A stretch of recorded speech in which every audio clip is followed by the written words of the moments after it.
Hello everyone.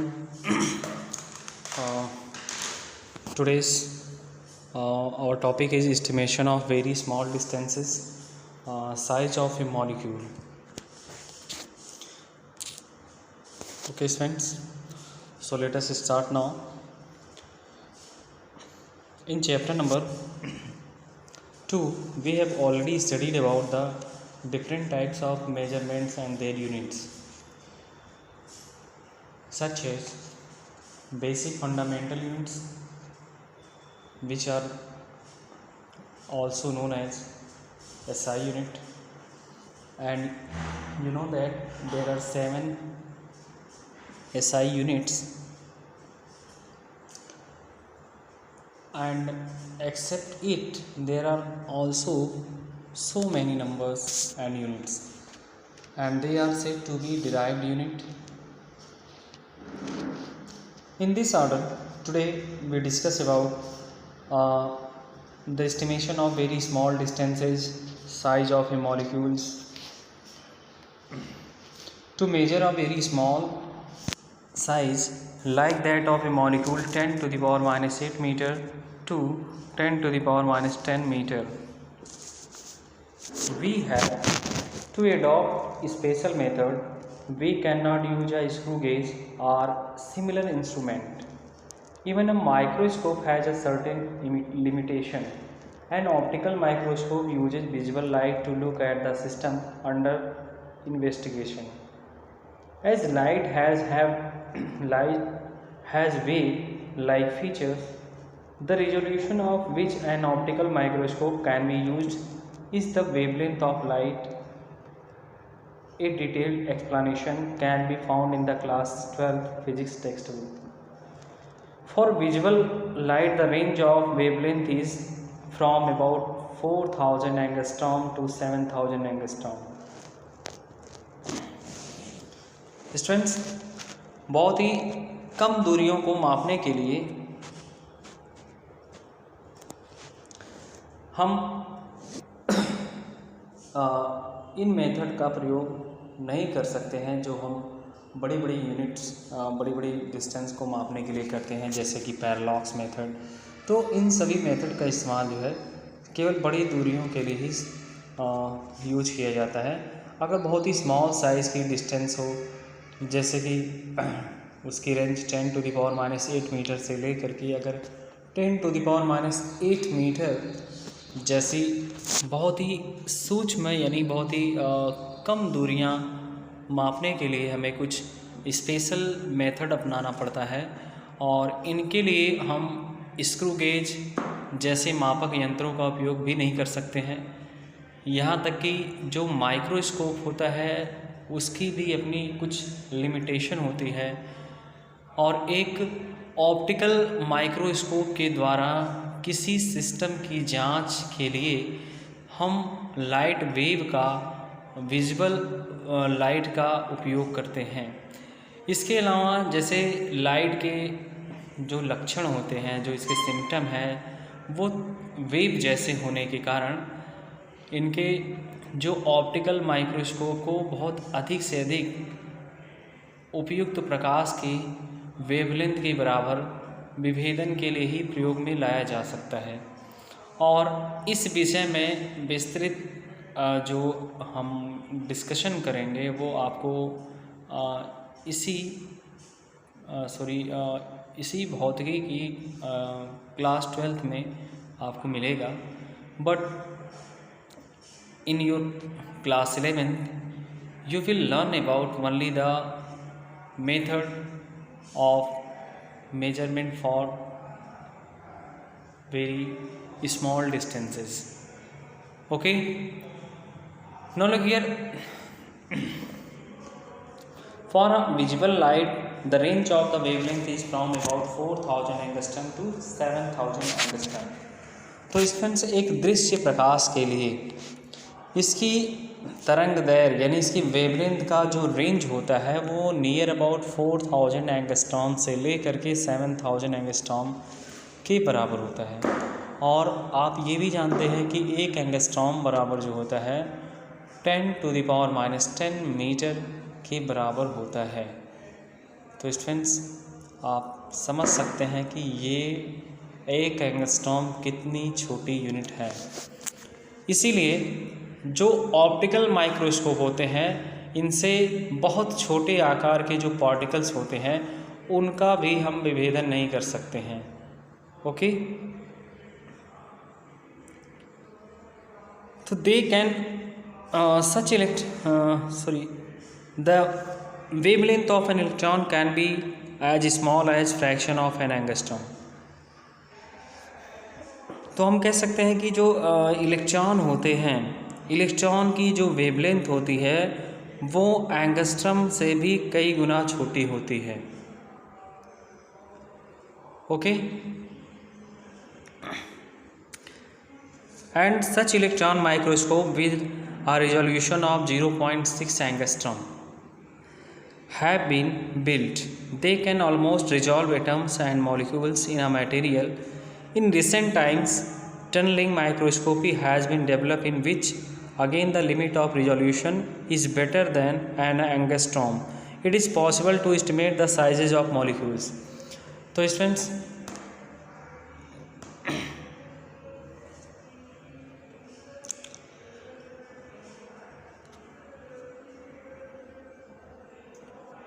किसी electron की जो वेवलेंथ होती है वो एक एंगस्ट्रॉम के अंश के बराबर से भी कम हो सकती है, क्योंकि 0.6 एंगस्ट्रॉम विभेदन क्षमता तक के इलेक्ट्रॉन माइक्रोस्कोप विकसित किए जा चुके हैं। इनके द्वारा लगभग सभी मॉलिक्यूल्स के जो सभी एटम्स के जो मॉलिक्यूल्स होते हैं या फिर एटम्स होते हैं उनका विभेदन इनसे पॉसिबल है करना। लेकिन हाल ही में विकसित सुरंगन सूक्ष्मदर्शिकी द्वारा भी एक एंगस्ट्रॉम से भी सूक्ष्मतर विभेदन प्राप्त कर लिया गया है और इनके द्वारा अब इनके मॉलिक्यूल्स की माप का आकलन करना भी अब संभव हो गया है। Okay, the simple method of estimating the molecular size of oleic acid is given below. Oleic acid is a soapy liquid with large molecular size of the order of 10 to the power minus 9 meter.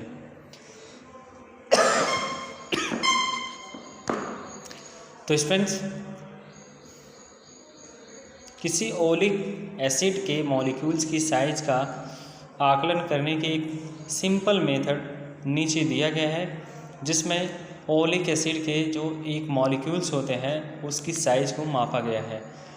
तो आइए देखते हैं इसको कि oleic अम्ल एक जो है सोपी जो है मटेरियल है जिसके मॉलिक्यूल्स की जो साइज होती है वो 10 to the power minus 9 meter की होती है। ओके, और इस विधि का मूल जो आधार है वो जल के सरफेस पर ओलिक एसिड की एक परत बनाना है।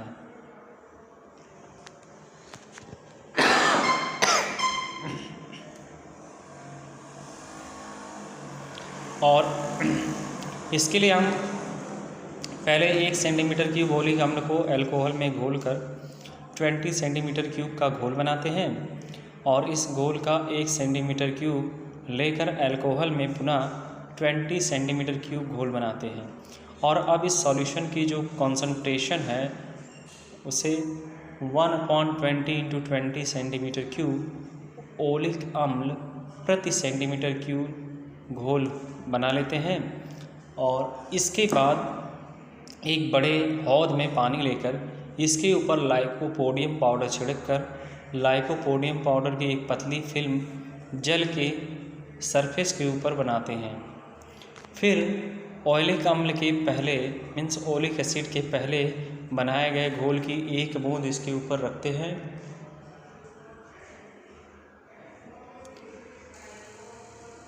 ओलिक एसिड की यह बूंद जल के सरफेस के ऊपर लगभग एक सर्कुलर शेप में एक मॉलिक्यूल्स जिसकी मोटाई की फिल्म के रूप में फैल जाती है। और इस प्रकार बनी जो पतली फिल्म का जो डायमीटर है उसको माप करके इसका क्षेत्रफल यानी कैपिटल A हम ज्ञात कर सकते हैं। और मान लेते हैं कि let us assume that the number of oleic acid droplet to be small n, which is dissolved in water. Okay, if a molecule of possibilities of volume which is v centimeter cube, then at first we find the volume of such n droplets of oleic acids, that is equal to n into v centimeter cube. Clear? Now in the volume of oleic acid, the quantity of solution is equal to n into v upon 20 into 20 centimeter cube. Okay, so we get the solution of acid is pressed very fast on the surface of water and forms a very thin layer of thickness small t. If this is spread to form a film of area a centimeter square, then the thickness of the film is small t, which is equal to the volume of film upon area of the film. And we know that the volume of each film is represented by capital V, and here we assume that the volume of each molecules of the oleic acid are same. So the total volume of such n molecules of oleic acid is equal to n multiplied by V, which means NV. Okay, so this is the volume of the film, which is equal to NV upon area of the film. So students, if the length and breadth of the film is 20 and 20 angstrom, so then its area is equal to NV upon 20 into 20 angstrom. Okay, if we assume that the film has monomolecular thickness, then this becomes the size of diameter of a molecule of oleic acid. The value of this thickness comes out to be the order of 10 to the power minus 9 meter. तो students, यदि हम ऐसा मान लें कि इस film की एक जो मॉलिक्यूल्स है उसकी जो थिकनेस है वो स्मॉल टी हो, तो इस ओलिक एसिड के जो मॉलिक्यूल्स हैं उसका मेजरमेंट अथवा उसका डायमीटर इसी के बराबर हो जाता है, और इस थिकनेस का मान 10 to the power minus 9 meter की इक्वल आता है. Okay students, let us solve example 2.5. In this example, if the size of a nucleus in the range of 10 to the power minus 15 to 10 to the power minus 14 meter is called up to the tip of a sharp pin, what roughly is the size of an atom? Assume tip of the pin to be get in the range of 10 to the power minus 5 meter to 10 to the power minus 4 meter. Okay, so it is difficult to decide what is the size of nucleus, but its range are already given 10 to the power minus 15 meter to 10 to the power minus 14 meter. Clear? So the tip of a sharp pin is taken to be in the range of 10 to the power minus 5 meter and 10 to the power minus 4 meter.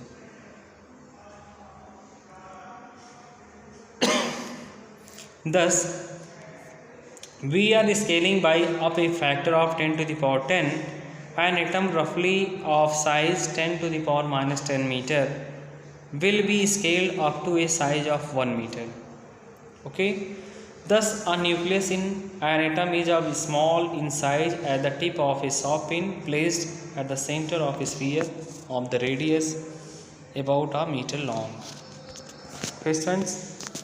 So everyone, you be concentrate on this example. Okay. मान लेते हैं कि किसी nucleus की जो measurement है वो 10⁻⁻⁵ metre से लेकर के 10⁻⁻14 मीटर के रेंज में है। अब मान लेते हैं कोई एक सॉफ्ट पिन जिसकी नोक 10⁻⁵ मीटर से 10⁻⁻4 मीटर के रेंज में ले सकते हैं। मान लीजिए है इस तरह का हमने लिया है, तो इस तरह हमने देखा कि इसके न्यूक्लियस की जो मेजरमेंट है वो 10⁻10 गुना बढ़ गई है। ओके, तो किसी भी एटम का जो जनरल साइज होता है वो 10⁻10 मीटर की कोटि का होता है, और इसीलिए उसी रेंज में बढ़ाने पर इसकी जो माप होती है वो 1 मीटर हो जाएगी। अतः किसी भी एटम में इसके न्यूक्लियस की जो मेजरमेंट होगी वो उतना ही छोटी होती है जितनी छोटी लगभग 1 मीटर व्यास के गोले के केंद्र पर रखे गए तीक्ष्ण पिन की नोक होती है।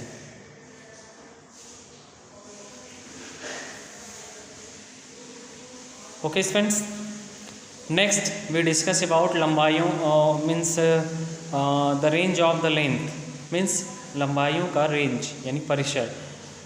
तो students, as we know that the size of objects we come across in the universe vary over a very wide range, and these may vary from the size of the order of 10⁻⁻14 meter of the tiny nucleus of an atom to the size of the order of 10⁻26 meter of the extent of the observable universe. Okay, in table 2.3 gives the range of order of length and sizes of some of these objects. We also use certain special length unit for short and large length, and these are 1 Fermi, which is equal to 10⁻⁻15 meter, and 1 angstrom, which is equal to 10⁻⁻10 meter. And you know that 1 astronomical unit is represented by AU, means average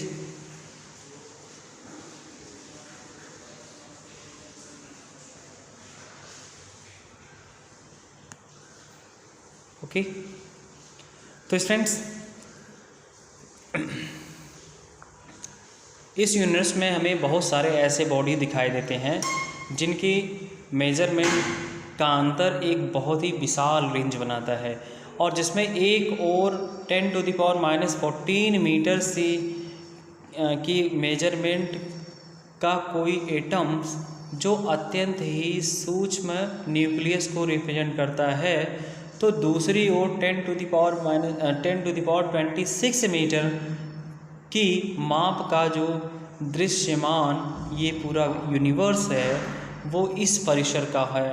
तो हम देख सकते हैं कि इस पृथ्वी पर पाए जाने वाले जितने भी स्मॉल से ले करके बड़े बड़े प्लैनेट हैं, या बहुत छोटी सी वस्तु जिसे हम खुली आँखों से भी नहीं देख सकते हैं, उनसे ले करके इस यूनिवर्स में कई विशाल चीज़ों तक सीमित है। तो स्टूडेंट्स, टेबल 2.3 में इनमें से कुछ ऐसे ही बॉडीज़ की मापों और इनकी जो है डिस्टेंस की इसका रेंज और इसका जो है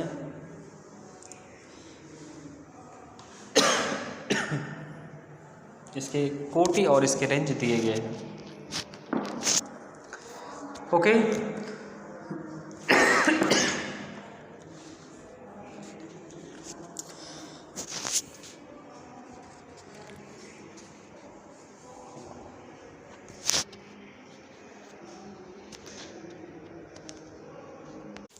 तो स्टूडेंट्स, इस यूनिवर्स में बहुत ही स्मॉल बॉडी से लेकर बहुत बड़े बड़े बॉडीज़ होते हैं, और इनकी रेंज जो होती है 10⁻10 मीटर से लेकर के 10⁻+24 मीटर के बराबर से ज़्यादा इसका रेंज होता है।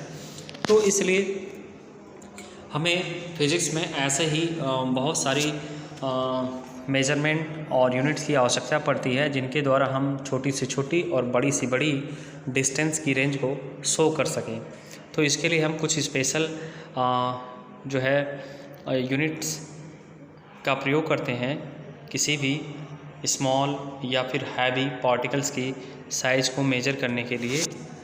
वो निम्न प्रकार से हैं, जैसे कि आप देख सकते हैं 1 Fermi is equal to 10 to the power minus 15 meter and Fermi is indicated by small f.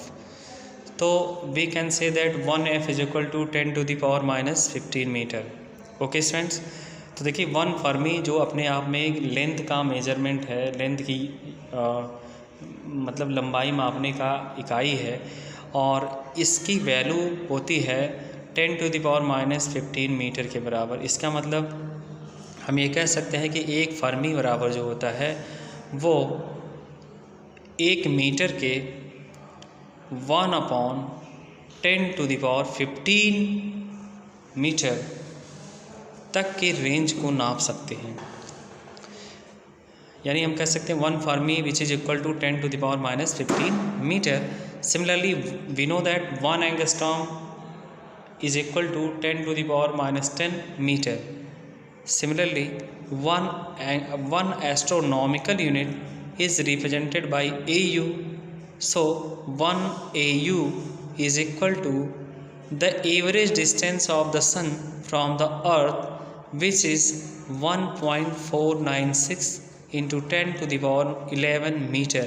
So this is the one astronomical unit, and it is written in short form as capital A and capital U.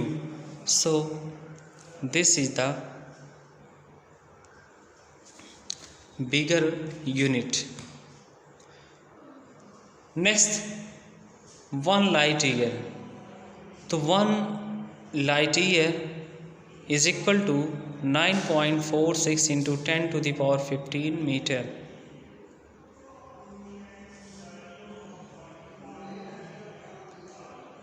Okay students, now we come to the measurement of mass. Mass is a basic property of matter. It doesn't depend on the temperature, pressure or location of the object in a space. The SI unit of mass is kilogram, means kg.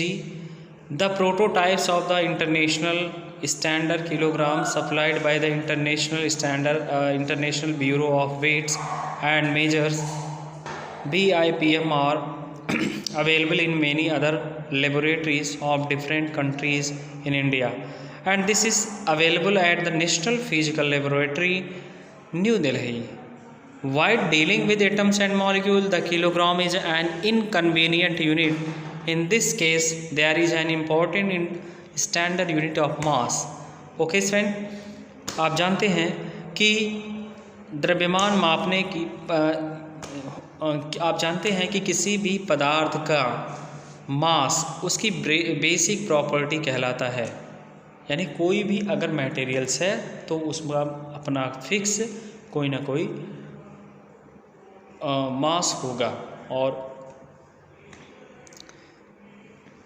यही उस matter की property में भी शामिल होता है। तो हम कह सकते हैं पदार्थ का वह बेसिक गुण उसका द्रव्यमान ही है, जो ना तो टेम्परेचर, ना ही प्रेशर और ना ही उस ऑब्जेक्ट की उस स्पेस में लोकेशन के ऊपर डिपेंड करता है। ओके, और हम सभी जानते हैं कि मास की जो एसआई यूनिट है वो क्या है? Kilogram. Okay, the SI unit of mass is kilogram. And the prototypes of the international standard kilogram supplied by the International Bureau of Weight and Measurement are available in many other laboratories of different countries in India. तो student, Bharat में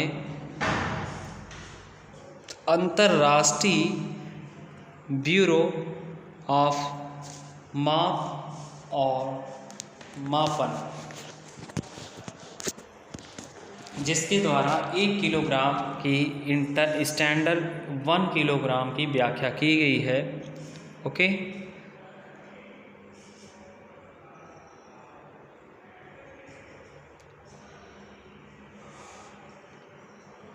और इसके साथ ही साथ हम जानते हैं कि BIPM यानी international bureau of weight and mass are available in many other laboratories of different countries, यानी भारत के विभिन्न शहरों में भी BIPM की लैब विभिन्न शहरों में विकसित है या स्थापित हो चुकी है। तो this is available at the national physical laboratory new Delhi, और ये नेशनल फिजिकल लेबोरेटरी जो कि न्यू दिल्ली में भी उपलब्ध है, यहाँ के लिए भी योग्य है।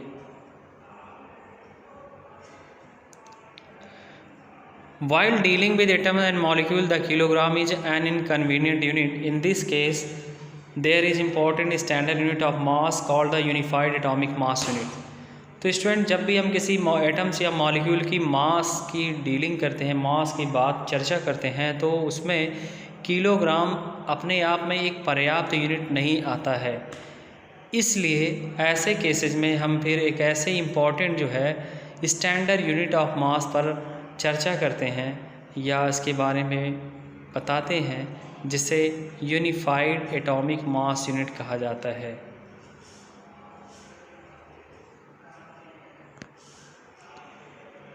ओके स्टूडेंट, तो हम कह सकते हैं 1 unified atomic mass unit is equal to 1 U, and 1 U which is equal to 1/12 of the mass of an atom of carbon 12, and isotope C612 including the mass of electron which is equal to 1.66 into 10 to the power -27 kilogram. Clear? तो जहाँ पे ये व्याख्या की गई है कि 1 unified atomic मास जो होता है 1 मतलब खाली एक 1 यूनिफाइड एटॉमिक मास यानी 1 unit is defined as the 1/12 part of the mass of an carbon 12। Okay, तो students, mass of commonly available object can be determined by a common balance like one used in grocery shop, large masses in the universe like planet, star and etc. So based on Newton's law of gravitation can be measured by using gravitational force method. See chapter number 8 for measurement of small masses of atomic or subatomic particle and etc. तो इसमें साधारणतः जो है प्रत्येक object के द्रव्यमान को मापने के लिए हम एक कॉमन बैलेंस का इस्तेमाल करते हैं, जैसे कि ग्रोसरी शॉप में हमने इसको देखा है, या फिर बहुत बड़े अधिक द्रव्यमान को मापने के लिए जैसे कि यूनिवर्स में बड़े बड़े प्लैनेट और स्टार, इनका द्रव्यमान मापने के लिए।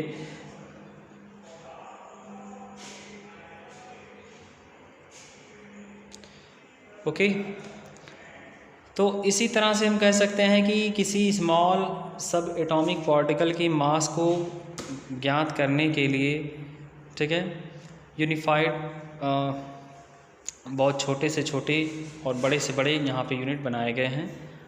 Okay students.